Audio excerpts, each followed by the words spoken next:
Dr. Zakir, are there any particular activities a Muslim should concentrate upon during this blessed month of Ramadan? And of course, we should relate to you the importance of the fact that our viewers really can gain massive benefit by knowing specific activities they can get involved in, and they can start planning the Ramadan now. Yes, I believe that this is a very good question, because most of the activities will be dealing as time goes on in the episode. But just to give a brief outline, I will just specify a few important, because the whole answer will take very long. The few important points that will be noted is that number one, it is the niyyah.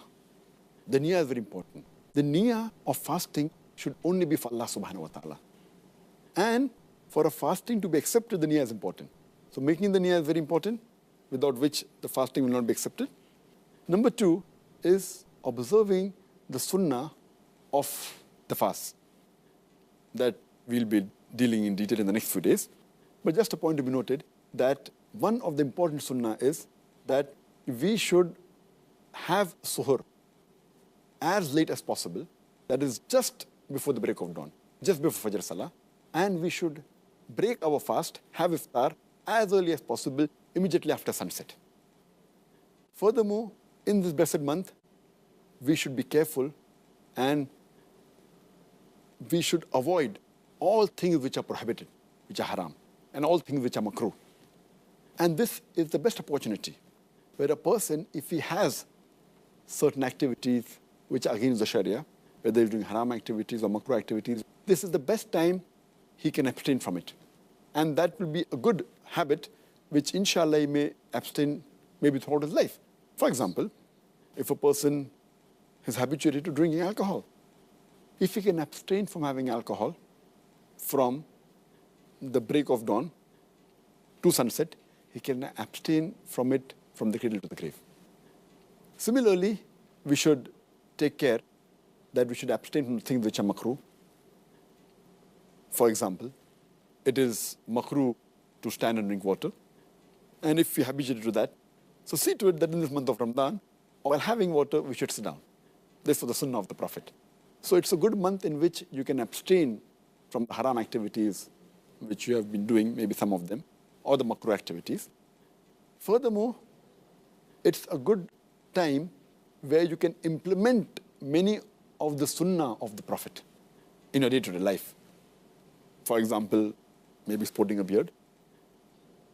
Many Muslims don't have a beard. So it's a good month where you can follow the sunnah of the Prophet.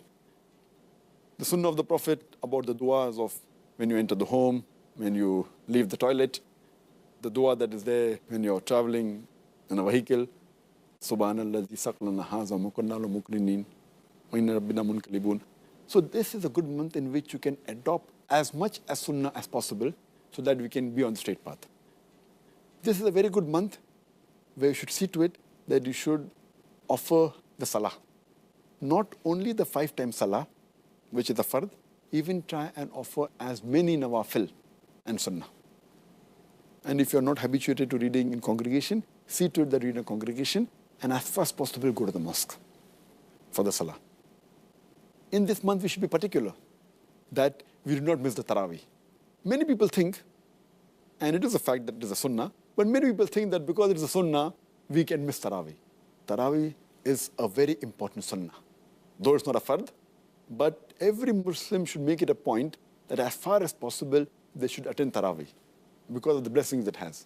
So Taraweeh is very important, which Muslims should never miss. And when we offer Taraweeh, many of us, we rush through Taraweeh because we want to complete the Quran, and many of them read the Taraweeh 100 miles per hour. We should read the Taraweeh with patience, at a moderate pace, so that people can understand what is the command of Allah subhanahu wa ta'ala. And that if time permits, and if possible, we should try and do i'tikaf in the last 10 days. And while doing i'tikaf, make it a point that we don't socialize. Many will make a mistake of socializing during i'tikaf. The whole purpose of i'tikaf is defeated. Furthermore, we should do more dua in this month. We should do more supplications. This is the month of dua.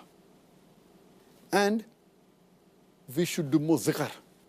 Spend time in remembering Allah subhanahu wa ta'ala and also worshipping Him. This is the month in which we should try and read as much as Quran as possible. Besides reciting the Quran in Arabic, if you know Arabic as a language, then there's no problem. But if you don't know, then also read the translation of the Quran in the language we understand the best. If you understand English, read in English. If you understand Urdu, read in Urdu. Read it in the language you understand the best.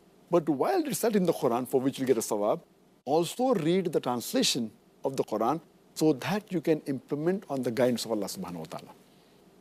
If possible, read the Quran once in every 7 days, or at least read one juz every day so that you complete the Quran at least once in the full month of Ramadan. In this month, try and read as much as hadith as possible. But see to it that you read the authentic hadith. And the best book on hadith is the book of Sahih al-Bukhari. Then is Sahih Muslim. You can read the other Kutub al-Sitta also. But read authentic books on hadith. Read books on the lifestyle and the seerah of the Prophet Muhammad sallallahu alaihi wasallam. See to it that if you have not given the zakat, please give the zakat, which is an obligatory charity. And every rich person who has a saving of more than the nisab level, more than 85 grams of gold, he or she should give 2.5% of his saving every lunar year in charity. That is zakat. And many people, they do not calculate the zakat properly. You make it a point that you calculate the zakat honestly, and it is better to give a little bit more rather than to give less. So calculate it properly and see to it that you give your zakat. And this Ramadan is a month of generosity. It's a month of sadaqah. And you get 10 times more reward for your good deeds. So this is the month where you should do maximum charity. And besides that, we should make it a point that during this month, we should be cheerful. Many of the Muslims, they look dull, they look gloomy. We should be cheerful and happy. And we should give more time to our family. Many times we neglect our family. We should see to it that we give more time to our family and do all these activities collectively. We should also have husn saluk to the people around you. That means we should deal with the other human beings with mercy, with love, with care. If they have done some mistakes, then forgive them. This is the month of forgiveness. If you have done something wrong to them, ask for forgiveness. Live with the people around you with love, care, and with affection. We should do tafakkul. That means ponder on the things. See to it that you plan your month of Ramadan. Plan it properly. And see to it that you do not waste not even a minute, not even a second. This is the month of gaining. And this month is the best month for self-improvement also.